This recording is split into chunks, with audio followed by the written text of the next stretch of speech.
부산의 코로나19 확산세가 심상치 않습니다.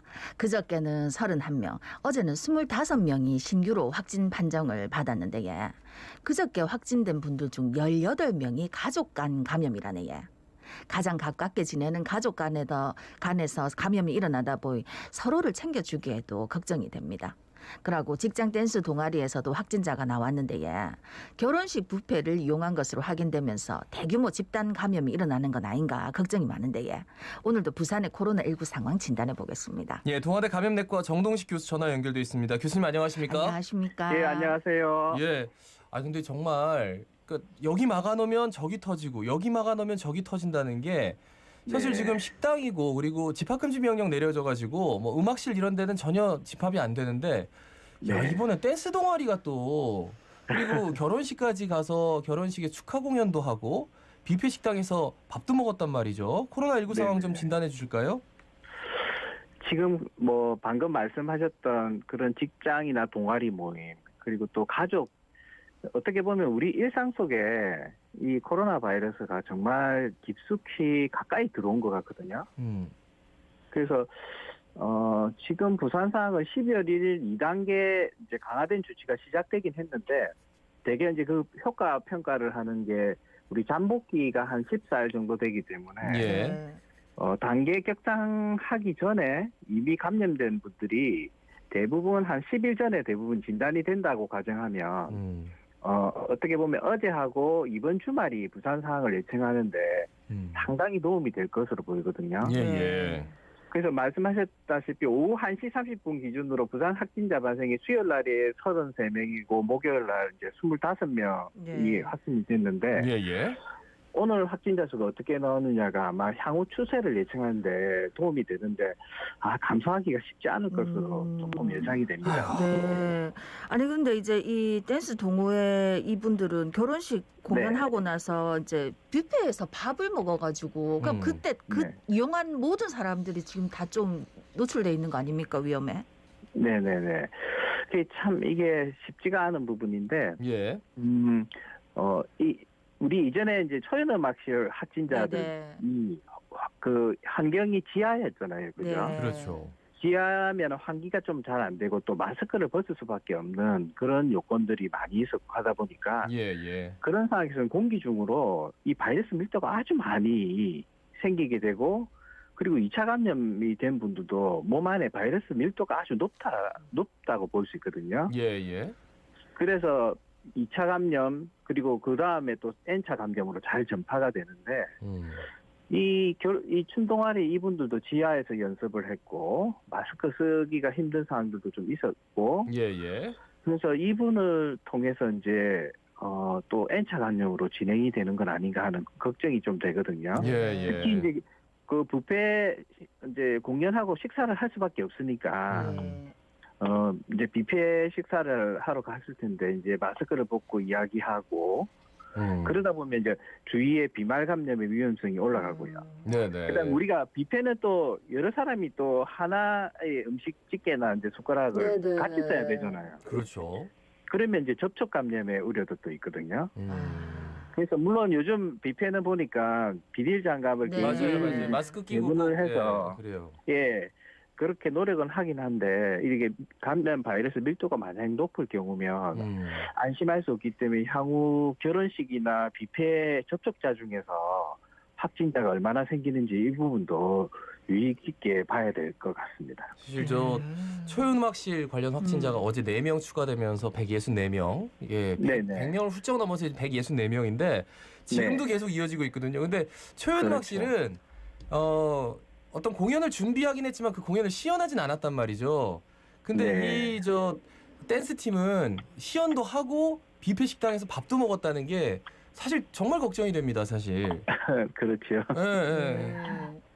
그러니까 어제 이제 보도를 보니까 상황이 이렇다 보니까 서울 같은 경우에는 선별 진료소를 많이 대폭 확대해가지고 증상이 없어도 빨리빨리 검사를 할 수 있게 해준다.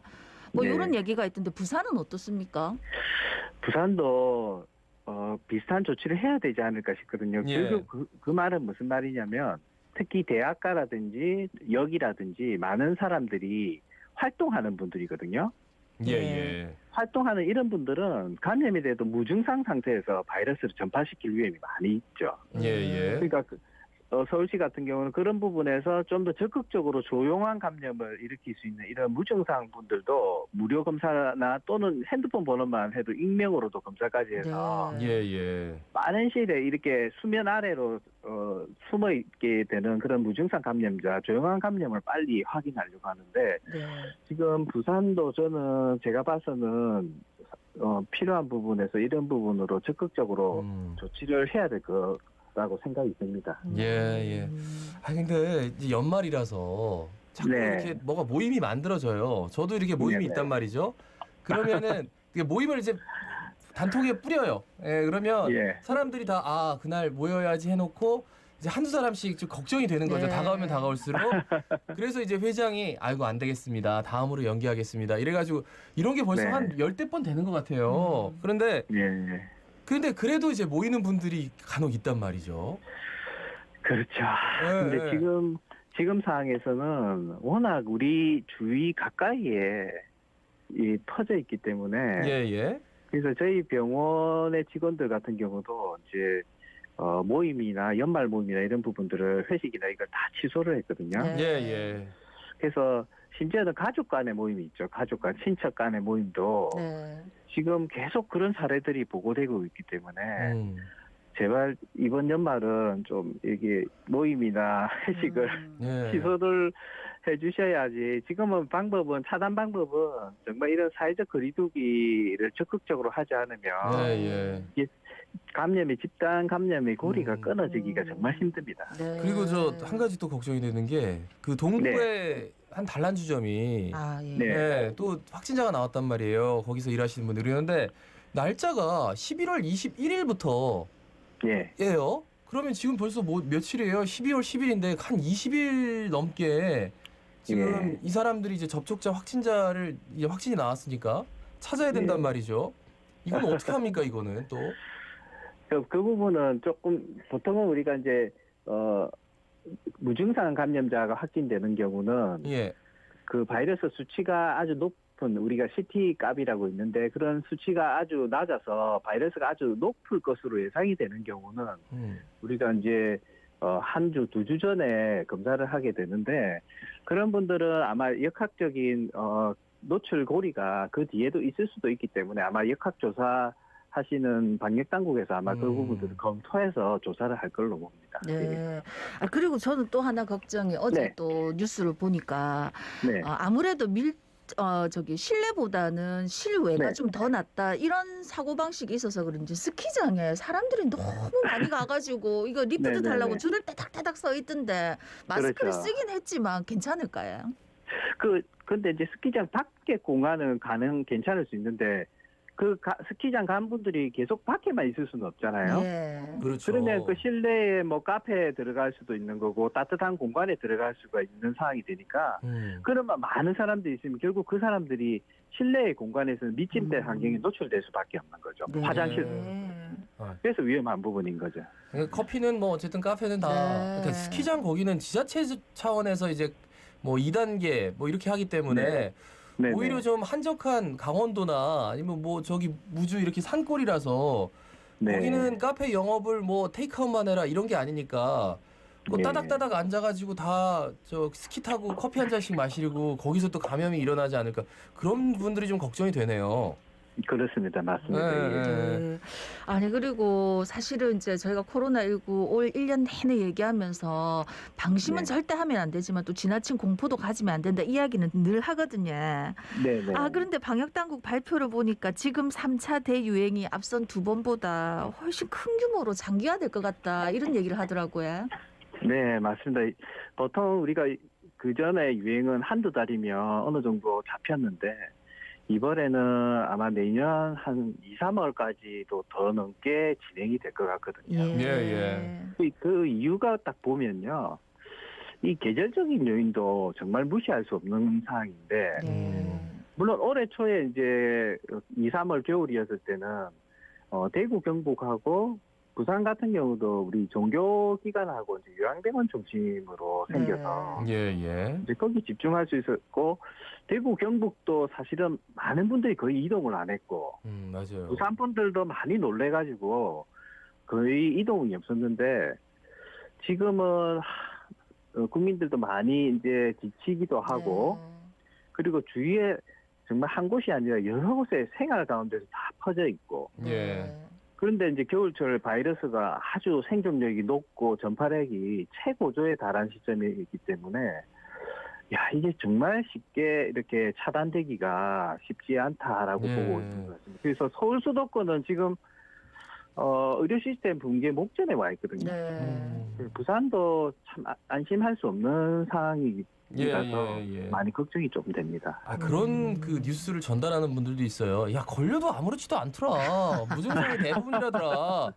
근데 그거는 일찍 찾아냈기 때문에 그런 건데 그 앞뒤가 바뀌었어요. 지금 얘 논리 자체가. 맞습니다. 일단 증상이 있은 다음에 병원 가면은 그게 더 증상이 확실히 나빠진 상태에서 그래서 예후가 별로 좋지 않다. 교수님 이런 것 좀 강조해 주세요. 방송에서. 맞습니다. 예. 그래서 어떤 분은 젊은 분들이라도 이게 이제 최근에 뭐 탈모가 된다라는 이야기도 나오고요. 그리고 젊은 분들은 우리가 사고를 하고 학습을 해야 되는 경우가 많은데 이런 기억력도 감퇴되는 부분이 좀 보고가 되고는 있거든요. 그리고 무엇보다도 큰 거는 이런 이제 젊은 분들을 통해서 사랑하는 가족 중에 이제 연세가 많으신 분들이나 이런 분들한테 지금 영향을 미칠 수가 있거든요. 지금 현재 부산도 지금 이제 이런 확진자가 증가하고 보통 한 1, 2주 지나서부터 이 연령층이 많은 분들이 사망자가 늘어나기 시작합니다. 그래서 저희 지금 환자 중에서도 이런 연령층 많은 분들이 아주 대부분이고 그리고 좀 이제 사망 우려가 있는 분들도 발생할 우려가 있어서 이런 부분에서 좀 나만 괜찮으면 되지. 근데 괜찮지 않을 수도 있고요. 그래서 조금 더 이번 겨울을 조금 더 마음을 좀 이제 다짐하는 그런 시기가 됐으면 좋겠습니다.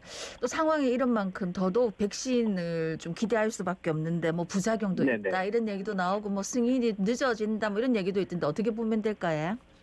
그래서 지금 사실 이제 이 백신 이야기하면 조심스러운 게 이게 이 이야기하면은 이제 마음이 좀 풀려서 그러니까요. 아직은 백신이 우리가 사용을 할 수 없으니까 마음은 쪼이시면서 하지만 또 희망은 또 가질 수가 있으니까요. 그래서 백신 같은 경우는 우리가 보통 60% 이상 효과만 있어도 예방적 사용하는데 아주 유용하다고 하거든요. 근데 독감이 한 40에서 60% 효과가 있다고 알려져 있고요. 근데 이제 이 코로나 백신들 같은 경우는 대개는 90% 이상이 이제 효능을 보이고 있어서 효능 부분은 거의 비슷하다고 볼 수 있는데 화이자 백신 같으면 95%, 모더나는 94% 정도 되고 아스트라제네카 우리가 관심을 가져야 될 백신이 이제 아스트라제네카인데 요게 뭐 한 60에서 90%가 평균 한 70% 효과가 있다고 하고요. 그다음에 네 번째가 이제 한 번 접종이 가능한 얀센 백신이 있는데 요거는 아직 임상 상상 시험 중에 있는데 중간 결과 보고도 아직은 안 돼서 요것도 지켜봐야 되겠지만 그렇게 낮지는 않을 것 같거든요. 그리고 부작용은 일단 현재로는 아주 중단을 해야 될 정도의 중단 이상 반응은 보고가 되지 않고 있고 우리 일반적으로 이제 예방 접종하면 접종 부위가 아프다든지 또 피로감이나 두통 뭐 이런 것들은 있는데 현재로는 큰 부작용이 없긴 없어서 좀 큰 문제는 없을 걸로 보이는데 특히 이제 우리 이 네 가지 백신 중에 아스트라제네카 백신이 우리나라에서 첫 접종 백신이 될 가능성이 많은데 벌써 이제 우리 임상 1, 2, 3상 전에 비임상 자료가 있는데 그게 식약처에 벌써 제출이 됐고 이 백신을 생산하는 시설도 안동에 벌써 있거든요. 그리고 뭐 그쪽 아스트라제네카하고 위탁 생산을 하기도 계약이 되어 있기 때문에 기대가 되고 있습니다. 말씀 여기까지 듣죠. 고맙습니다. 고맙습니다. 네. 지금까지 동아대학교 감염내과 정동식 교수였습니다.